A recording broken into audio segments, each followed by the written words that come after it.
Ketegangan di kawasan Timur Tengah memasuki babak baru setelah Iran menyatakan telah berhasil melakukan serangan balasan ke pangkalan militer Amerika Serikat di Qatar menyusul serangan sebelumnya terhadap fasilitas nuklirnya. Dalam narasi resmi yang disiarkan melalui media pemerintah, Iran menyebut telah memperoleh kemenangan penuh atas Israel dan memperingatkan Amerika untuk tidak melakukan tindakan militer lebih lanjut di kawasan. Selama 2 pekan terakhir, kawasan Timur Tengah kembali dilanda konflik terbuka.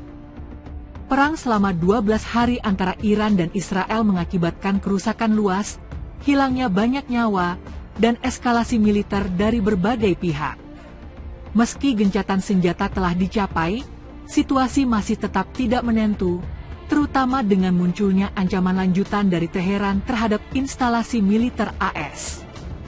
Serangan rudal balistik yang diluncurkan Iran ke arah pangkalan udara Al-Udeid di Qatar menjadi salah satu momen paling signifikan dalam krisis ini.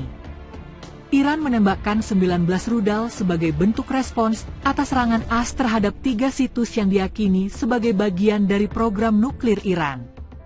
Dari jumlah tersebut, sebagian besar berhasil dicegat oleh sistem pertahanan udara. Namun keberhasilan peluncuran tersebut dinilai sebagai eskalasi yang sangat serius terhadap militer AS di kawasan. Meskipun tidak ada korban jiwa yang dilaporkan, serangan ke pangkalan militer Al-Udeid membawa pesan strategis yang kuat. Lokasi tersebut selama ini dikenal sebagai pusat komando penting bagi operasi Amerika Serikat di kawasan Teluk. Targeting pangkalan tersebut menandai peningkatan langsung dalam postur militer Iran yang selama ini hanya bersifat defensif. Pemerintah Iran menyebut serangan tersebut sebagai bukti kemampuan militernya untuk menjangkau dan menyerang instalasi militer Amerika kapanpun diperlukan. Narasi ini dikemas sebagai bagian dari strategi perlawanan terhadap tekanan eksternal, sekaligus menunjukkan kesiapan untuk menghadapi intervensi militer dari negara lain, terutama Amerika Serikat. Gencatan senjata antara Iran dan Israel yang dimulai pada 24 Juni 2025 terjadi setelah intervensi diplomatik intensif, termasuk peran beberapa negara penengah seperti Qatar. Namun, pihak Iran menegaskan bahwa keputusan untuk menyetujui gencatan senjata diambil karena mereka merasa telah mencapai tujuannya dalam konflik tersebut. Dalam narasi resmi, mereka menyatakan berhasil menahan laju militer Israel dan bahkan menyudutkannya melalui serangkaian serangan balasan yang sistematis. Selain itu, serangan terhadap pangkalan militer AS disebut sebagai langkah penting dalam mengguncang dominasi Amerika di kawasan. Iran menganggap bahwa kehadiran militer AS di Timur Tengah merupakan sumber ketegangan yang terus-menerus, dan bahwa tindakan militer seperti ini adalah bentuk peringatan terhadap intervensi asing di wilayah tersebut. Dalam waktu bersamaan, Iran juga memperkuat kampanye diplomatik dan propaganda domestik.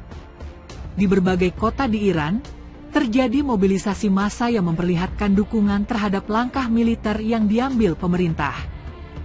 Pawai massa, doa bersama, serta acara publik diselenggarakan secara masif di Teheran dan kota-kota besar lain sebagai bentuk dukungan moral terhadap kebijakan luar negeri Iran. Media pemerintah Iran mengangkat narasi kemenangan secara konsisten. Tayangan-tayangan televisi nasional menunjukkan kekuatan rudal, pasukan elit Garda Revolusi, dan keberhasilan sistem pertahanan dalam menghadapi tekanan luar.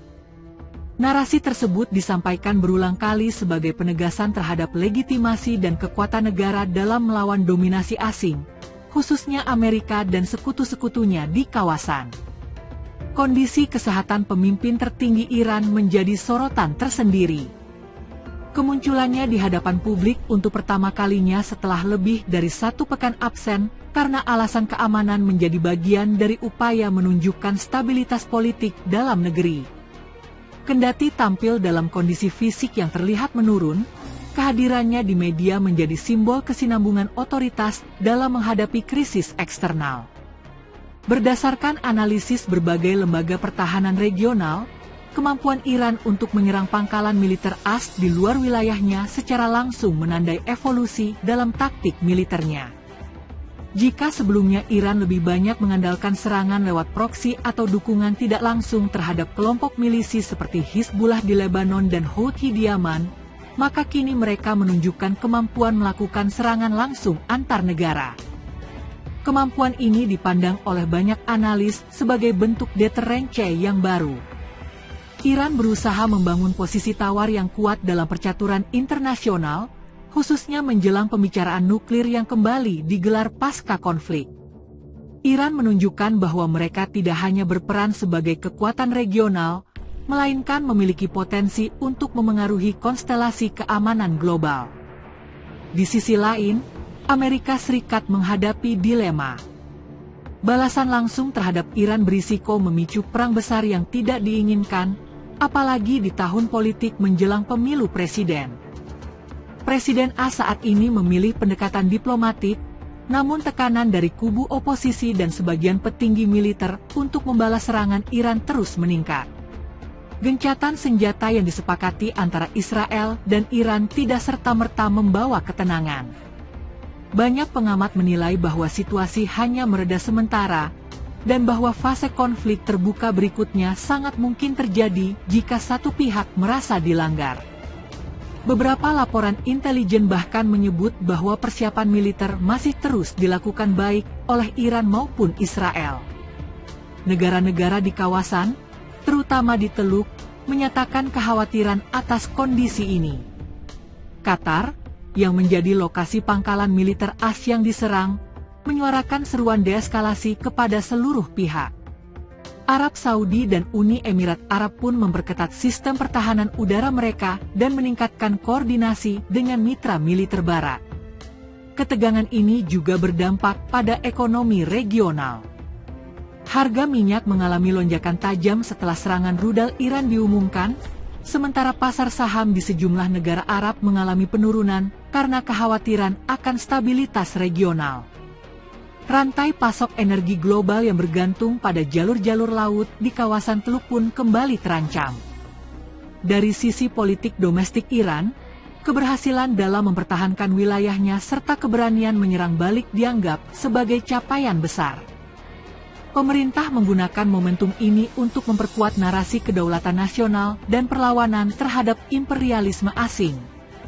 Dukungan rakyat, meskipun sebagian adalah hasil propaganda, tetap menjadi modal sosial penting bagi kelangsungan kekuasaan di dalam negeri. Krisis ini juga memperlihatkan pentingnya jalur diplomasi alternatif. Negara-negara seperti Turki, Rusia, dan Tiongkok mulai mengambil peran lebih aktif dalam upaya mediasi dan stabilisasi kawasan. Keterlibatan aktor-aktor non-barat ini semakin menegaskan pergeseran poros geopolitik di Timur Tengah yang tidak lagi sepenuhnya didominasi oleh Barat. Di level global, Dewan Keamanan PBB mengadakan pertemuan darurat untuk membahas eskalasi yang terjadi. Meskipun belum menghasilkan resolusi konkret, mayoritas anggota menyerukan penghentian provokasi dan penyelidikan terhadap semua pihak yang terlibat dalam pelanggaran hukum internasional.